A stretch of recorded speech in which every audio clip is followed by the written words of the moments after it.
Have you ever seen a team dominate an opponent in one game, only to face them again under circumstances that could completely change the story?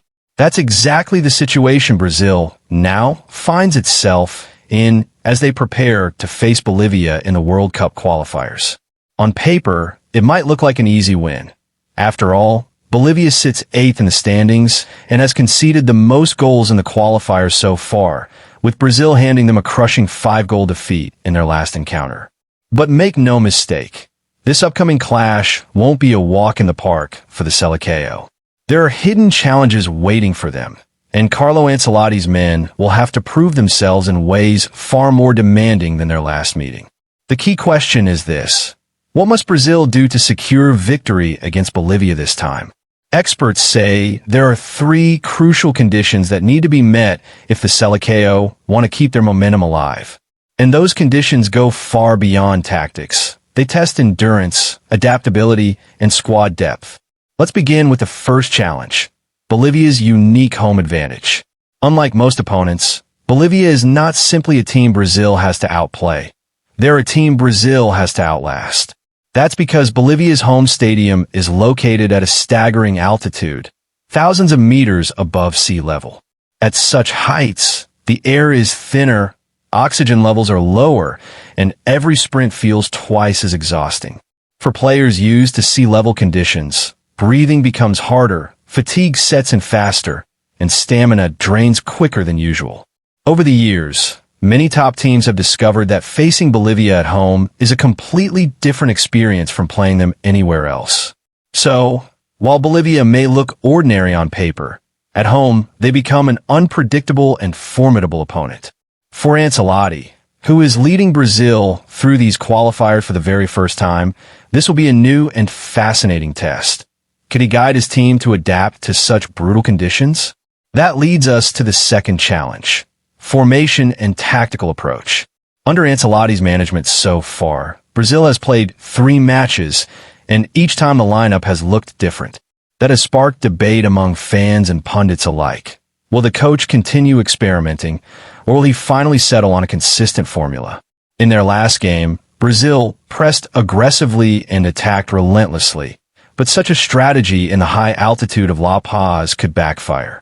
Pressing requires high energy, and in those conditions, conserving stamina is just as important as creating chances. The question now is, will Ancelotti stick with an offensive setup, or will he adjust his system to something more cautious and balanced?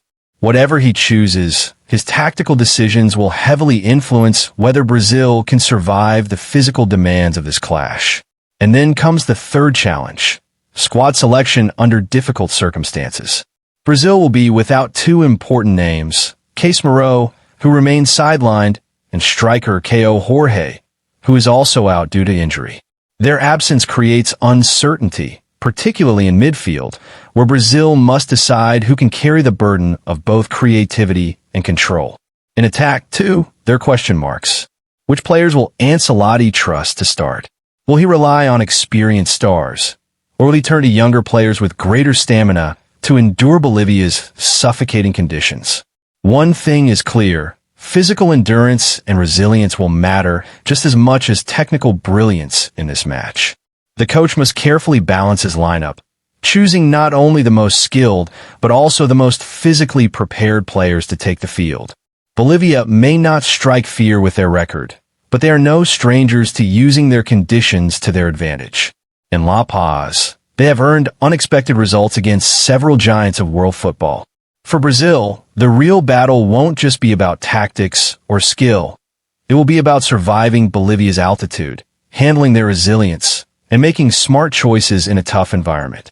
Still, there is reason for Brazilian fans to be optimistic. Recent history offers some comfort. Brazil defeated Bolivia 4-0 away not too long ago, and even Argentina, without Lionel Messi, managed to secure a convincing win there. These results prove that with the right plan, Bolivia's home advantage can be neutralized. It's not impossible, but it requires discipline, preparation, and total focus from the Seleção. So, to sum it up, Brazil's path to victory will depend on 3 main conditions. First, They must adapt to Bolivia's altitude and learn to manage their energy levels wisely. Second, they need a tactical formation that balances attack with survival, avoiding a reckless pressing game that could drain their stamina. And third, Ancelotti must make smart squad selections, prioritizing players who can endure physically while still delivering quality on the ball. If these three conditions are met, Brazil will be in a strong position to extend their winning streak and silence the doubts surrounding their ability to adapt. If not, Bolivia could well turn the tables, and what looked like a straightforward game might end up being a shock result in the qualifiers. The stage is set, the challenges are clear, and all eyes will be on Carlo Ancelotti as he navigates one of the most unique tests of his coaching career. Will Brazil's depth, discipline, and determination carry them through? Or will Bolivia's altitude, resilience, and home crowd create yet another upset in the qualifiers? Football fans around the world will be watching closely, because in World Cup qualifying, nothing is ever guaranteed.